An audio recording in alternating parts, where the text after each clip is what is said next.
Hey guys, how's it going? My name is Hamish Hodder, and today's video is going to be my thoughts and opinions on the book Tools of Titans by Tim Ferriss. This book is absolutely amazing. It's got lots of tips and takeaways that you can implement into your own lives, and I've left a link to it down in the description below. I'm going to start this video by giving you a brief summary of who Tim Ferriss is and a little bit about the book and the book's structure, because it's structured in a way that's a little bit different to your average book. And then I'm going to jump into my favorite bits from each section in the book. If you like this style of video, make sure you let me know in the comments and leave a like. If you haven't already, make sure you subscribe, and let's jump into it. So Tim Ferriss is an American author, entrepreneur, and social and just general influencer. And essentially in his early career, he founded a pharmaceutical supplements business, and his early career involved that as well as a lot of investing and advising for a lot of tech startups, as he was an angel investor. Since then, he's written a number of books, most notably including The 4-Hour Work Week, The 4-Hour Body, and of course, Tools of Titans. He also runs an interview podcast called The Tim Ferriss Show, and this is where he gets most of the content of Tools of Titans from. So let's talk about the book. So the book is essentially this catalog, as you may, of all of the tips and tricks and habits of these successful people that he's interviewed over the years on his Tim Ferriss Show. And basically he's broken this book up into a structure of 3 sections: healthy, wealthy, and wise. And basically in the healthy section, there's a lot of people that are successful surrounding usually their bodies. So there's a lot of athletes in there and people who practice meditation and that sort of thing. Then you've got the wealthy section, which is mostly made up of billionaires and other really successful entrepreneurs. And then lastly, we've got the section on wise, which is full of a range of different people: authors, comedians, philosophers, and all other kinds of people who have their wisdom to share. So each chapter is dedicated to a different person who shares their routines and tips and tricks and that sort of thing for becoming successful. And also throughout the book, Tim Ferriss has his own chapters where he shares his own insights, and I'll talk a little bit about one that I particularly like a bit later on. There's a couple of things that are just amazing about this book, and the first thing is that it's a really easy read, even though it's quite a big book. And the reason is that it's structured in a way that it's not chronological, so you don't have to read it from start to finish. You can just flick through, find an influential person that maybe you look up to or that you're interested in what they do, and you just read that chapter for the day. So you can just read it out of order, and you can skip over the bits that aren't really relevant to you. So for me, there was a few in the healthy where there were like hardcore exercise routines of these athletes, and that's something that doesn't particularly interest me, so I was flicking over those parts.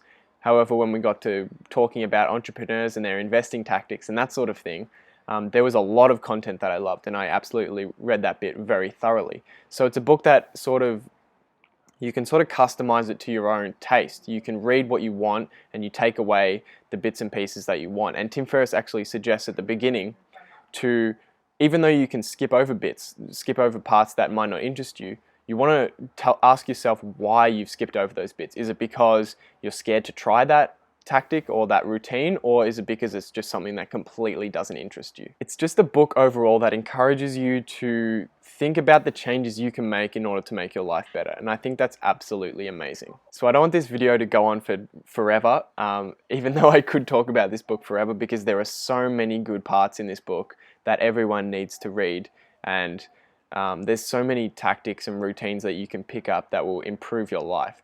However, in this video, I'm just going to share my favorite chapter from each of the 3 categories, or the 3 sections. So one from healthy, one from wise, and one from healthy, one from wealthy, and one from wise. So the chapter that I picked from the healthy section wasn't actually from an influential person, but it was from Tim Ferriss himself, and his chapter was called Mindful Training 101.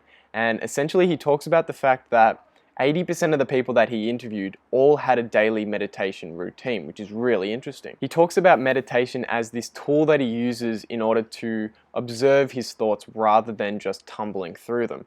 He says that meditation is this way of stepping out of the washing machine and just watching, rather than being stuck inside, tumbling around and around and around. He then goes on to provide 5 ways that you can practice meditation, because meditation isn't going to be this one size fits all. Not everyone's going to want to be doing that type of meditation where you just sit quietly, close your eyes with your legs crossed for an hour or half an hour. Not everyone wants that. And there's different types of meditations that people practice that might suit different personalities. So his first suggestion is to use an app like Calm or Headspace in order to help you through a guided meditation. And I use the app Calm, as he suggests, and it's a really great app, and it just has a number of different meditation things you can do, for one, and they also have guided meditations in there to help you keep on track if you're trying to concentrate on your breathing when doing a meditation. His second suggestion is to listen to a guided meditation by Sam Harris. Sam Harris is mentioned in the book later on in the Wise section, and he does his own guided meditations, and I haven't listened to them, but apparently his voice is really soothing, so that can be an option too. His third option is that if you really struggle to get into meditation, he suggests that you could go on a 3 or 4 day meditation retreat, and these are held pretty much everywhere. And essentially what this does is it commits you to meditating consistently over those 3 or 4 days, and when you come out, you've had a lot of practice and you can implement that throughout your daily life. And actually Sam Harris suggests that everyone should at some point in their lives go on a meditation retreat. He said that while he meditated every day up until the retreat, after the retreat he realized that what he was doing before wasn't really meditation, and it really adapted his meditation and took it to the next level. The fourth suggestion is to do a mantra type meditation, which is where you sit quietly and you repeat a 1 or 2 syllable word to yourself over and over and over again, and this is a tactic that Tony Robbins talks about in his section too. And the last suggestion is that you check out Chade Meng Tan's meditation exercises, and you can find these on Google, and basically they're just a little bit different. Like one of them involves using sauna meditation, and that can be an interesting take on meditation if that's something that you would rather do than just sit quietly and practice mindfulness. So now we have the wealthy section, and from the wealthy section I chose Tony Robbins' chapter, and he has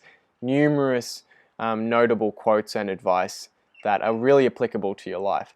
And the first thing that he offers is that quality questions creates a quality life. And essentially what he's talking about in this bit is that you've got to always question the norm, and you've always got to be willing to ask questions and challenge what is normal, what's the consensus, and go against the grain. And in that way you can create something unique and provide value to the people around you. The next thing he offers is that a focus on me, or a focus on yourself, is what leads to suffering. And he essentially says that the reason that you're suffering is because you're too focused on yourself. If you spend more of your time trying to create value for other people, or trying to do things for other people, even if they benefit you as well, that will ease your suffering. And a good example of this is even through online selling. If you create a really quality product and you provide a lot of value for your customers, even though that's benefiting you, you're not focused on yourself. You're focused on what the other people want, and that will lead you to a happy life. And then he mentions what his morning routine is, and it starts off with a cold shower for 30 or 60 seconds, which is what I do and I talk about in my morning routine video, if you want to check that out. And then he does his breathing exercises, which essentially breathing exercises and his mantra meditation sort of thing.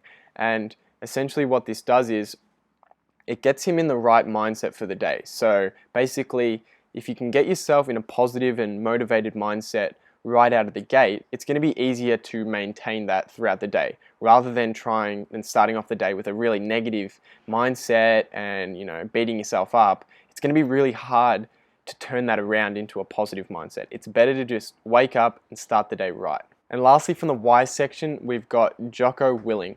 And you may not have heard of him, but he was in the Navy SEALs for 20 years. So the main takeaway I got from this was his story about taking ownership of your world.